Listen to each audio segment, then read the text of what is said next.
তখন intermediate second ইয়ারে পড়ি। সেদিন ছিল অমাবস্যার রাত। চারিদিকে ঘুটঘুটে অন্ধকার, এক হাত সামনের জিনিসও দেখা যায় না। তখন প্রায় রাত 12টা।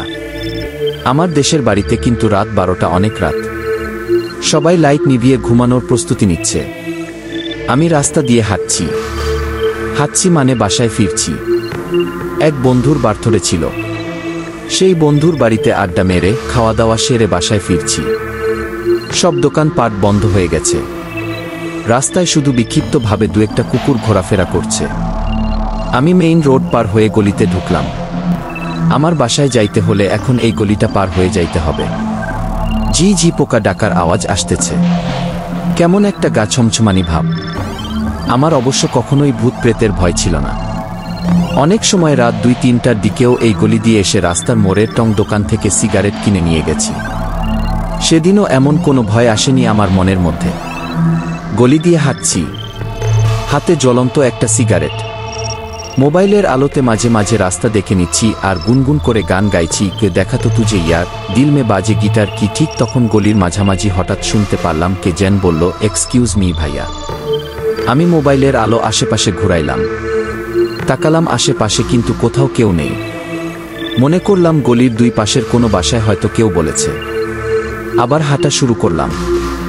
2 ধাপ ফেলতেই আবার সেই ডাক, এক্সকিউজ মি ভাইয়া, আপনার সাথে একটু কথা ছিল।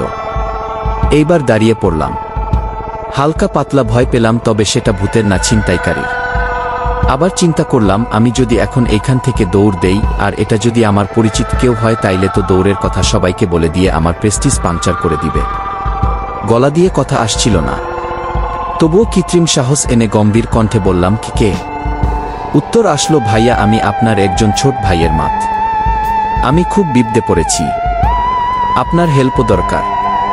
আমি এইবার কণ্ঠে কিছুটা বিরক্তি নিয়ে জিজ্ঞেস করলাম, তো এমন নাকি সুরে ভূতের মতো কথা বলছো কেন? উত্তর দিল, ভাইয়া আমি তো ভূতই। ভূত হয়ে কি আমি ছাগলের মত কথা বলবো? আমি কি বলবো বুঝলাম না। ওরে কে কোথায় আছিস, আমারে বাঁচা বলে একটা চিৎকার দেওয়ার চিন্তা কেবল করতাছি, এমন সময় সে আবার বলল, ভাইয়া আপনার হাতের সিগারেটটা নিভিয়ে ফেলে দিন, তাহলে আমি আপনার সামনে আসতে পারব। আপনি তো জানেনই ভূতরা আগুন দেখলে ভয় পায়। আপনি তো আমাকে দেখতে পারছেন না। দেখতে পাইলে দেখতেন ভুয়ে আমার শরীরের সব লোম নেতিয়ে গেছে।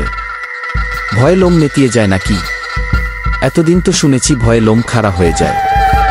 সে বলল, আপনাদের মানুষদের ভুয়ে লোম খাড়া হয়ে যায়, আমাদের ভূতদের লোম তো সব সময় খাড়ায় থাকে, তাই ভয় পেলে নেতিয়ে যায়।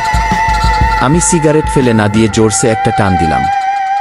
ভূতটা কিছুটা আকুতির মতো করে বলল, ভাইয়া প্লিজ আপনার পায়ে ধরি, এইভাবে ভয় দেখাবেন না, আমার হার্টের প্রবলেম আছে।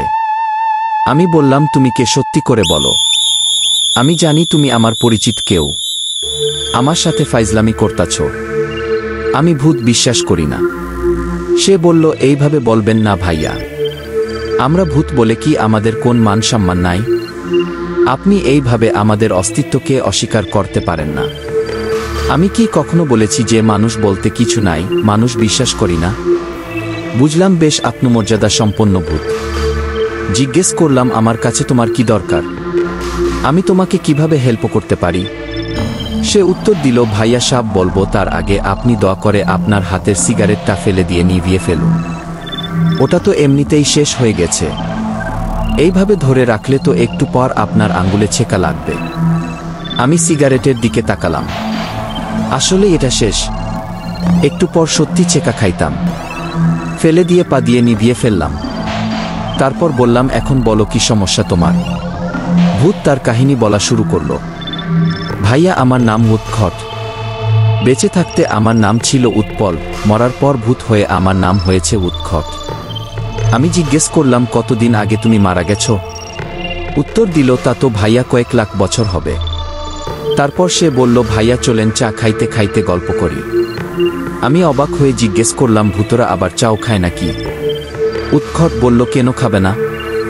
ভূতরা মানুষদের চেয়ে বেশি চা খায়, কারণ ভূতদের সারারাত জেগে থেকে মানুষদের ভয় দেখাতে হয়। চা না খেলে কি এত জেগে থাকা যায়? আমি শুধু একটু ঢোক গিললাম। কি বলবো কিছুই বুঝলাম না। এই রাতের বেলা কোনো ভূতের সাথে চা খাওয়ার ইচ্ছা আমার নাই। আমি বললাম, দেখো উৎখট, তোমাদের তো সারা রাত জেগে মানুষকে ভয় দেখানোর জন্য চা খেতে হয়, কিন্তু আমার তো আর রাত জেগে কোনো ভূতকে ভয় দেখানোর মতো কোনো ডিউটি নাই।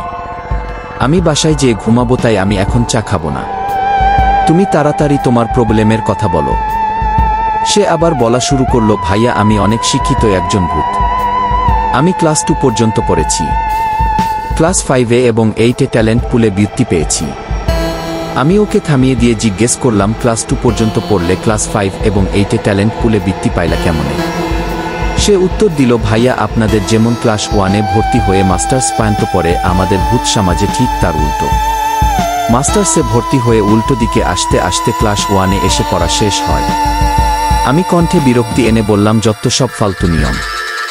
উৎকট বলল, না ভাইয়া, এটাই ঠিক নিয়ম, আপনাদেরটাই ফালতু নিয়ম। কারণ প্রাইমারি হাই স্কুল তো খুব সহজ পড়া, কঠিন পড়া তো অনার্স মাস্টার্সে।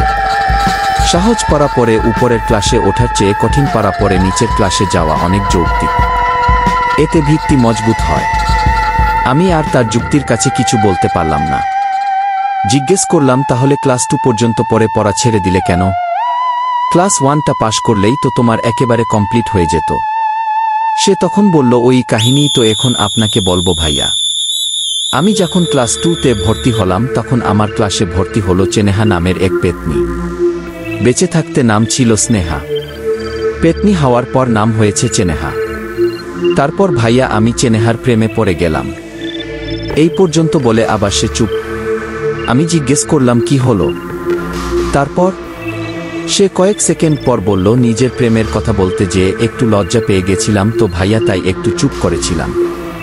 আমি মনে মনে বললাম, ভূতেরও আবার লজ্জা? মুখে শুধু বললাম, তারপর কি কাহিনী? উৎকট আবার বলা শুরু করলো, চেনেহাকে আমার ভালোবাসার কথা জানালাম। সে কিছুতেই আমার প্রস্তাবে সাড়া দিল না। আমার নাওয়া খাওয়া পড়াশোনা সব গোল্লায় যেতে লাগলো। একদিন একটা কাগজে করে দেখাতো তুঝে ইয়ার দিল মে বাজে গিটার কি কথাটা লিখে চেনেহাকে দিলাম। চেনেহা কথাটা খুব পছন্দ করল। সে আমাকে জিজ্ঞেস করল, এই কথাটা আমি কোথায় পেয়েছি? আমি তো ভাইয়া শিক্ষিত ভূত, মিথ্যা কথা একদমই বলি না।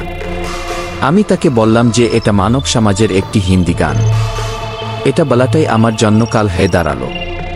চেনেহা তখন বলল যে আমি যদি মানব সমাজ থেকে এই গানটা তাকে সংগ্রহ করে দিতে পারি তাহলে সে আমাকে ভালবাসবে।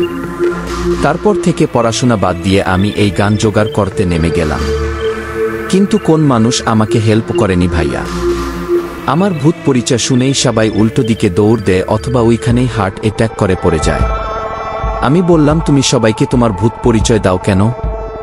তোমরা তো ইচ্ছে করলেই মানুষের রূপ ধরে মানুষ পরিচয় দিয়ে কারো কাছ থেকে গানটা নিতে পারতে। উৎকট উত্তর দিল, তা পারতাম ভাইয়া, আরও অনেক কিছু পারতাম, যেমন এই গানটা যাদের মোবাইলে আছে তাদের মোবাইলটা চুরি করে গানটা নিয়ে নিতে পারতাম। কিন্তু ভাইয়া আমি শিক্ষিত ভূত, আমি কাউকে মিথ্যা কথা বলি না অথবা চুরি প্রতারণা করি না। আজ যখন মনের দুঃখে আপনাদের এই গলিতে বসেছিলাম তখন শুনতে পারলাম আপনি এই গানটা গাইতে গাইতে যাইতেছেন। এখন ভাইয়া আপনি আমার শেষ ভরসা। এই বলেই উৎকট হাসতে লাগলো। আমি জিজ্ঞেস করলাম, হাসো কেন? সে বলল, মনের দুঃখে হাসি ভাইয়া, আপনারা মনের দুঃখে কাঁদেন আর আমরা হাসি। আমি ওকে বললাম, হাসি থামাও। সে হাসি থামালো। জিজ্ঞেস করলাম, গান কেমনে দিব তোমারে? সে বলল, ভাইয়া আমি আমার মোবাইলের ব্লুটুথ চালু করতেছি, আপনি সেন্ড করুন। আমি ব্লুটুথের নিউ ডিভাইস সার্চ দিলাম। একটু পর দেখি কিছু হিজিবিজি চিহ্ন আসলো। উৎকট জানালো ওটাই নাকি ওর ডিভাইসের নাম, ভূতের ভাষায় লেখা। আমি সেই ডিভাইসে গানটা সেন্ড করতে করতে বললাম, তুমি তো গানটার সিডিও কিনে নিয়ে যেতে পারতে। উৎকট বলল, সিডি কিনতে গেলেই তো আমাকে মানুষের পরিচয় দিয়ে কিনতে হয়, ভূতের কাছে তো কেউ সিডি বিক্রি করত না। আমি ভাইয়া শিক্ষিত ভূত, আমি তো কাউকে মিথ্যা মানুষের পরিচয় দিয়ে সিডি কিনতে পারি না। আর সিডি কিনতে গেলে তো আমার টাকার দরকার পড়তো। আমি টাকা কোথায় পাবো ভাইয়া? আমাদের ভূত সমাজে তো টাকা বলতে কিছু নাই, আমাদের মুদ্রার নাম কাটা। এটা দিয়ে তো আর মানব সমাজে আমি সিডি কিনতে পারতাম না। আর আমি শিক্ষিত ভূত, মানুষের টাকাও আমি চুরি করতে পারতাম না। আমি শিক্ষিত ভূতের ন্যায়পরায়ণতা দেখে মুগ্ধ হলাম। একটু পর গান সেন্ড হল পুরোপুরি। উৎকট আবার হাসতে লাগলো। আমি জিজ্ঞেস করলাম, গান তো পাইছ, আবার হাসো কেন? উৎকট বলল, ভাইয়া এটা কষ্টের হাসি না ভাইয়া, এটা আনন্দের হাসি। আপনাকে যে কি বলে ধন্যবাদ দেব বুঝতে পারছি না ভাইয়া, আপনি অনেক মহান ভাইয়া। বলতে বলতে সে আবার হাসতে লাগলো। আমি বুঝতে পারলাম সে খুব আবেগপ্রবণ হয়ে গেছে। আমি উৎকটকে বললাম যে এরপর যদি আবার কখনো কোনো গানের দরকার পড়ে তাইলে আমার কাছে এসো। সে বলল, মাথা খারাপ ভাইয়া, জীবনে আর কোন দিন চেনেহার সামনে মানব সমাজের কোন গান নিয়ে যাব না। আমি বললাম, তাইলে তো এখন আর চিন্তা নাই, চেনেহার সাথে প্রেম তো হয়ে গেল, এখন যে পড়াশোনাটা কমপ্লিট করে বিয়ে করে ফেলো। উৎকট জানালো, জি ভাইয়া অবশ্যই, আর আমাদের বিয়েতে আপনাকে অবশ্যই কার্ড দিয়ে দাওয়াত দেব ভাইয়া। আমি ভাইয়া শিক্ষিত ভূত, আমি কখনো কথার বরখেলাপ করি না, অবশ্যই আপনাকে দাওয়াত দেব।